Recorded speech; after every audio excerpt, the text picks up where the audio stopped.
Discuss करेंगे कि अगर हड्डियों से कट का आवाज आ रहा हो, या हड्डियों का कमजोरी हो, या हड्डियों को मजबूत करने के लिए कोई ऐसा मेडिसिन हो, या हमारे ब्रेन के लिए हो गया, हार्ट के लिए हो गया, नर्वस सिस्टम के लिए को मजबूत करने के लिए कोई ऐसा मेडिसिन हो, आज हम लोग इसके बारे में डिटेल से जानेंगे। तो चलिए वीडियो को स्टार्ट करते हैं। इस मेडिसिन का क्या नाम है? इस मेडिसिन का नाम है बेनिकोल K27। आज हम लोग डिटेल से जानेंगे कि बेनिकोल K27 में कौन कौन सा कंपोजिशन पाया जाता है, कंपोजिशन का क्या क्या काम रहता है, इसके बारे में आज हम लोग डिटेल से जानेंगे।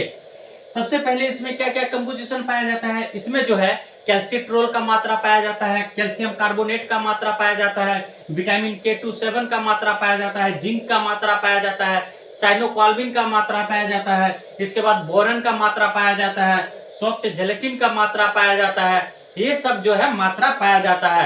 अब हम लोग जान लेते हैं कि इसमें इस कंपोजिशन में कौन कौन कंपोजिशन क्या चीज में काम करता है, इसके बारे में हम लोग बात करते हैं। कैल्सिट्रोल जो है, सबसे पहले बात करते हैं कैल्सिट्रोल के बारे में। कैल्सिट्रोल जो है हमारे शरीर में कैल्शियम का मात्रा को पूरा करता है। और कैल्शियम कार्बोनेट क्या काम करता है? कैल्शियम कार्बोनेट जो है हमारी हड्डियों को मजबूती प्रदान करता है और हमारे बोन को जो है और हड्डी को जो है ग्रोथ करने में हेल्प करता है। इसके बाद विटामिन K27 जो है एक प्रकार का विटामिन होता है। यह दो प्रोटीन को एक्टिवेट करता है जो हमारे शरीर में कैल्शियम का मोटाबॉलिज्म को बढ़ा देता है। इस प्रोटीन का क्या नाम है? इस प्रोटीन का नाम है, एक GLA प्रोटीन होता है, एक ऑस्टियोकैल्शियम प्रोटीन होता है। ये क्या काम करता है? ये हमारे शरीर का कैल्शियम का मोटाबॉलिज्म को बढ़ा देता है ताकि हमारे शरीर में कैल्शियम का अच्छी मात्रा मिल सके। इसके बाद जो है हमारे हड्डियों को मजबूती प्रदान कर सके। इसके बाद जो है इस कैप्सूल में जो है बोरन का मात्रा पाया जाता है। बोरन का क्या काम रहता है? यह हमारे दांतों के लिए और हड्डियों के लिए काफी फायदेमंद होता है, हमारे दांतों और हड्डियों को मजबूती प्रदान करता है। इसके बाद जो है साइनोकोबालामाइन पाया जाता है जिसको हम लोग विटामिन B12 बोलते हैं। इसका क्या काम रहता है?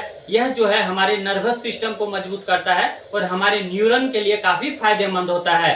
इसके बाद हम लोग बात कर लेते हैं बेनिकोल K27 को कैप्सूल को हम लोग किस डोज में लेते हैं, यानी कि दिन में कितना टाइम लेना चाहिए। इस कैप्सूल को जो है हम लोग दिन में एक टाइम ले सकते हैं, यानी कि दिन भर में हम लोग एक टाइम ले सकते हैं, यानी कि OD ले सकते हैं। अगर इस कैप्सूल के लेते हैं तो हम लोग क्या क्या साइड इफेक्ट देखने के लिए मिलता है।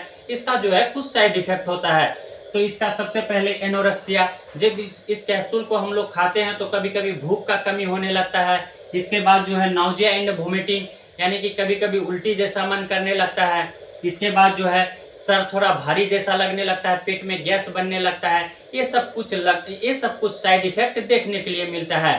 तो आई होप वीडियो आप लोग को अच्छा लगा होगा। अच्छा लगे तो वीडियो को लाइक, सब्सक्राइब, कमेंट कर दीजिएगा। थैंक यू, धन्यवाद।